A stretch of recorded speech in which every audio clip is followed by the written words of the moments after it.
Blighty Boxing with Frank Warren and Queensberry here at the Peacock Gym with a Frank Warren newcomer, Carl Fale. Now, I know you're used to seeing him as a pair, but we're making him do it individually.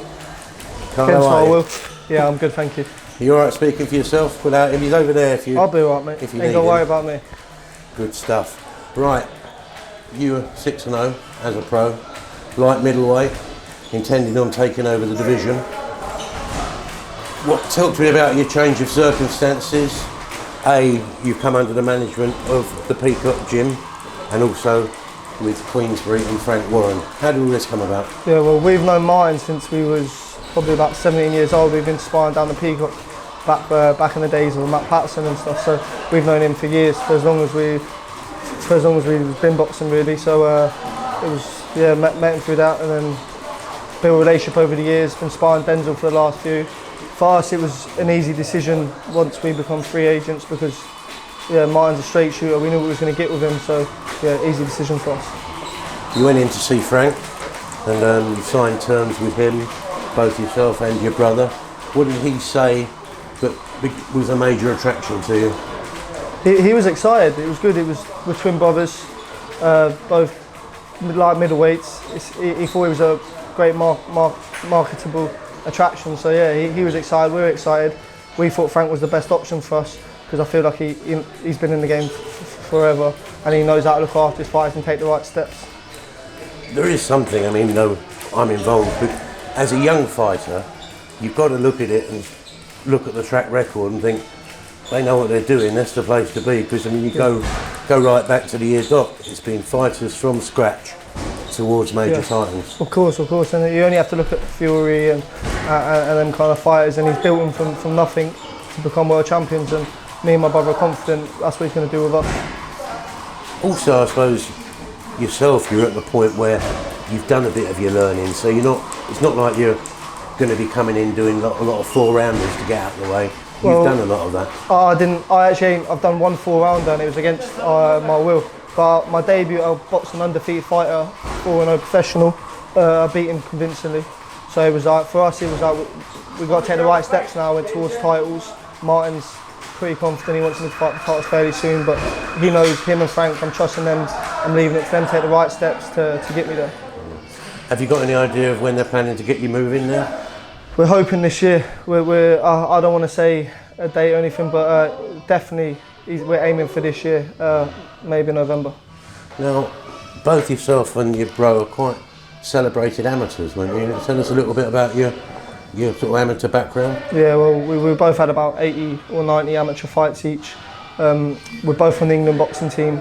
I won the youth ABAs, the youth GBs, then I went on to the seniors. I won the senior ABAs, the senior GBs, and the senior Tri-Nations. Then I got into the GB team. I was there for 4 years. I won 2 European silvers. I got to top 10 in the world. Yeah, I had a good career, multiple international medals and stuff. So, but yeah, that's in the past. I'm professional now, 6-0. I'm looking to make a statement. That isn't an elite pedigree, though, isn't it? Yeah, of course. Yeah. Well, that was sort of me and my brother's aim as amateurs, was to get that and get all that experience, because then I can take it into the pros. I boxed every style. I boxed in the WSB twice. I boxed I think he was the number 1 or number 2 in the world, Kazakh. So like I've taken all that experience with me now, and I'm taking it to the professional ranks. When did you last fight? I'm trying to think. It's been a while ago now. Yeah, it's been a while. I think it was April.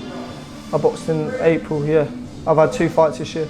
We'd like to be more active. We like to try to get 4 or 5 fights in, but it's been a bit of we've been free agent and we've had a lot of stuff to sort out, so we're looking to end the year on a high now, both get back in the ring and have a big end of the year and then a massive next year. How have you coped with that career gap? Just stayed in the gym. Me and my brother, we ain't them kind of guys to put on loads of weight or be lazy. We've been in the gym 5-6 days a week with my coach. Even on his family holiday, we went out to his family holiday with him and we was training in Marbella. We're always in the gym, always learning. I've taken this time to really try to develop my professional style and move forward with it. You mentioned weight. With having twins, there's a bit of pressure there not to put on a couple of pounds, because always you two have got to kind of stay kind of identical. Yeah, if one of you has a bit of cheats a little bit. Do you know what's so good about having a twin brother is, and he's a boxer, is if one of us don't want to run, the other's getting him up in the morning. If one of us don't want to go to the gym, he's dragging me to the gym. Do you know what I mean? If some days I want to eat a load of chocolate, he's in my ear and he's stopping me doing that. So we really we push each other, and but it's never competitive. It's always we just want the best for each other, which is. Have you kind of got the same sort of characteristics in terms of metabolism and all that? Can one of you put on weight easier than the other? Can one of you eat a load of chocolate and not put anything on, the other one does? Do you know what? We're body shape, body size, height, weight, like we're pretty much exactly the same. There's not really much different to us, and like I said, we eat near enough the same foods. If he's eating dessert, I'm probably eating a dessert. So, yeah. Quite an interesting thing, this twins kind of setup. You have any of that sort of telepathy? I wouldn't say telepathy, kind of but I'd say I know him so well, and you got to think we're with each other every single day. There's probably not a day that goes by where we ain't with each other. So I know him so well. He only has to pull a facial expression or pull something that I'll know how he's feeling. I'll know what's happening. Which one of you is the most moody?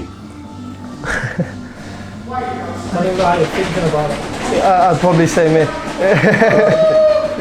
Yeah, I'd probably say me. Yeah. I'm not the best on fight week. I'm not the best person to be around. So if you're in different moods at different times, can you sort of pull each other round, or you just know to leave him alone? Or we know to leave him alone, or I try to pick him up.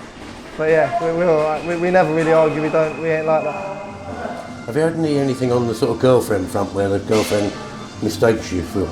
No. Gets, moves in on the wrong twin. Nah, never. There's we share everything in this world, but there's one thing we don't share, and that's women.